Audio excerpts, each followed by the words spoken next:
मध्य प्रदेश सरकार क्षेत्रीय पर्यटन को बढ़ावा देने के लिए रीजनल टूरिज्म कॉन्क्लेव कर रही है, जिसके जरिए लाडपुरा खास में होम स्टे बनाए गए हैं। यहाँ पर लड़कियों को भी रोजगार के अवसर देने, उन्हें आत्मनिर्भर बनाने के लिए कई तरह की योजनाएं चलाई जा रही हैं। मोहन सरकार ने लड़कियों को पेंटिंग की खास ट्रेनिंग दी है। हमारे साथ एक ग्रुप बैठा है जो रीजनल जो कला है, क्षेत्रीय कला, उसकी पेंटिंग करता है। तरह तरह की पेंटिंग की जाती है। आप देख सकते हैं ये कुछ पेंटिंग्स भी लगी हुई हैं जिसमें बुंदेली आर्ट दिख रहा है, आपको मधुबनी आर्ट दिख रहा है। बुंदेलखंड की जो लोकल कला है, जो लोकल कल्चर है, उसको पेंटिंग के जरिए इन लड़कियों ने बेहद खूबसूरती से दर्शाया हुआ है।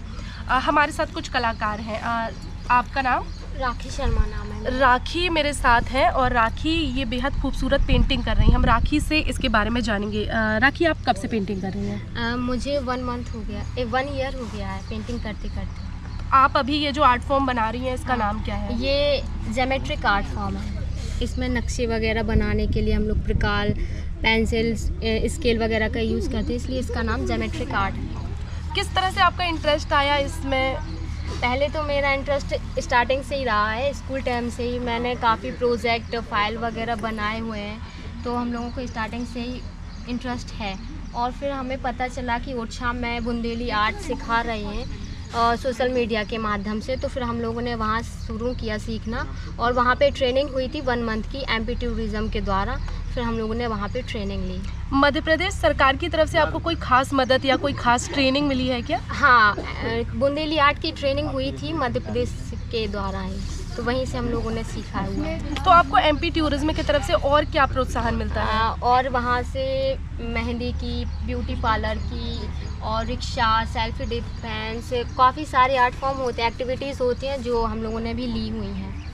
ये लाडपुरा जो होम स्टे है, तो यहाँ आने वाले पर्यटकों के जरिए आपको कोई मदद मिलती है? कुछ आपका कंट्रीब्यूशन आता है या आप उन्हें कुछ सेल करते हैं? हाँ, जैसे फॉरेस्ट या टूरिस्ट कोई भी आते हैं तो हम लोग आते हैं यहाँ पे, सर हम लोगों को इन्फॉर्म कर देते हैं, तो हम लोग यहाँ आके अपनी पेंटिंग्स लेके आते हैं, उनको बताते हैं पेंटिंग के बारे में, या उनको सीखना है तो हम लोग सिखाते भी हैं, तो वो उनसे सेल हो जाता है। उनको पसंद आता है तो वो ले लेते हैं हमसे।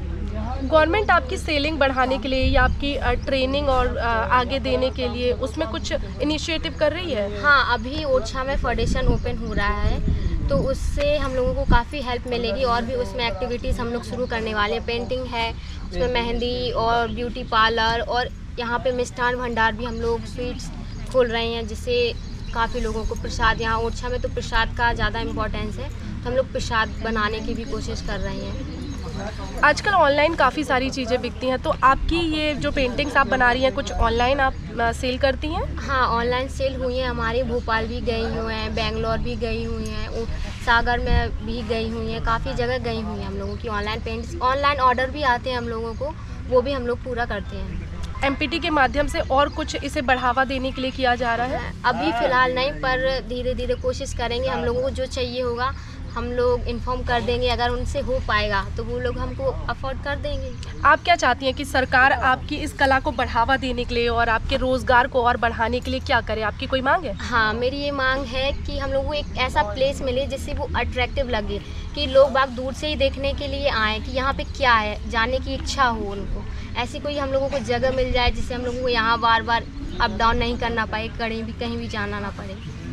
भविष्य के लिए आपकी कोई योजना है जिसके लिए आपको सरकार से कोई मदद चाहिए? अभी तो फ़िलहाल भविष्य के लिए नहीं है, अभी तो हम लोग पेंटिंग ही कर रहे हैं, वही अच्छा है अभी फ़िलहाल। इसका जो सामान है उसको खरीदने के लिए आपको कहीं दूर जाना पड़ता है या नहीं मिल जाता है? ये जो सीड्स वगैरह हैं हमारे यहाँ ओरछा से 8 किलोमीटर दूरी पर ताराग्राम है, वहाँ से मिल जाती है होममेड सीड्स। और कलर का हम लोग ऑनलाइन भी मंगवा लेते हैं, ऑफलाइन भी लेने चले जाते हैं जहाँ से, तो वो हो जाता है। ये आपका ये जो हैंडमेड पेपर है, इसके बारे में कुछ खास बातें हैं? हाँ, या आपकी पेंटिंग के बारे में कुछ खास है? अगर आप इसको फोल्ड करके लेके जाओगे और फिर इसके अपोजिट साइड फोल्ड कर दोगे तो जैसा आपका था सीधा वैसा ही पेपर हो जाएगा।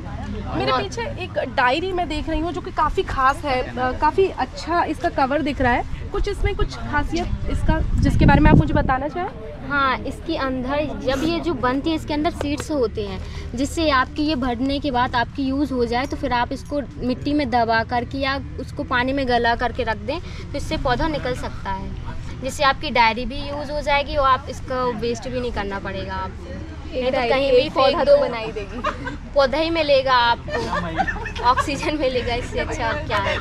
तो ये पूरी आपकी टीम है? हाँ, ये हम लोग की टीम ही है। सबसे पहले ट्रेनिंग आपने ली होगी? हाँ। तो अभी आप कितने लोगों को ट्रेन कर रही हैं? मैंने काफ़ी लोगों 25-30 लड़कियों को भी ट्रेनिंग किया हुआ है, और बेंगलोर का ग्रुप आया था उनको भी हम लोगों ने हमें सिखाया है, और दिल्ली से थे कुछ लोग जो बेंगलोर में शिफ्ट हो गए हैं, तो वो भी आए हुए थे, उनको भी हम लोगों ने सिखाया हुआ है। इस कला के जरिए आपने अब तक कितना अर्न किया, कुछ बताना चाहेंगी? वो तो मैंने किया है, वो ऐसे वो सीक्रेट है, वो सीक्रेट रहेगा, वो सीक्रेट रहेगा। हाँ। अभी फिलहाल आप इनके क्या चार्जेस लेती हैं?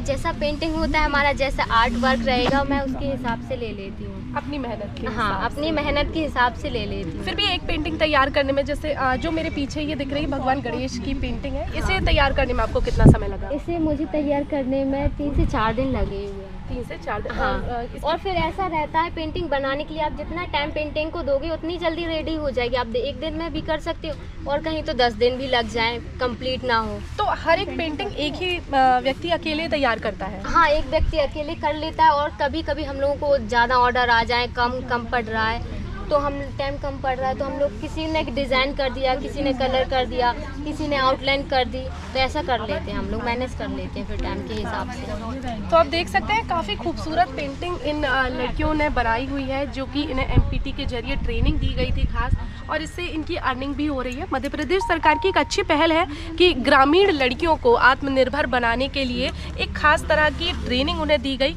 और काफ़ी कम बजट में ये लड़कियां खास तरह की ट्रेनिंग पाकर ये पेंटिंग्स बनाकर अपना अर्न कर रही हैं और खुद आत्मनिर्भर बन रही हैं।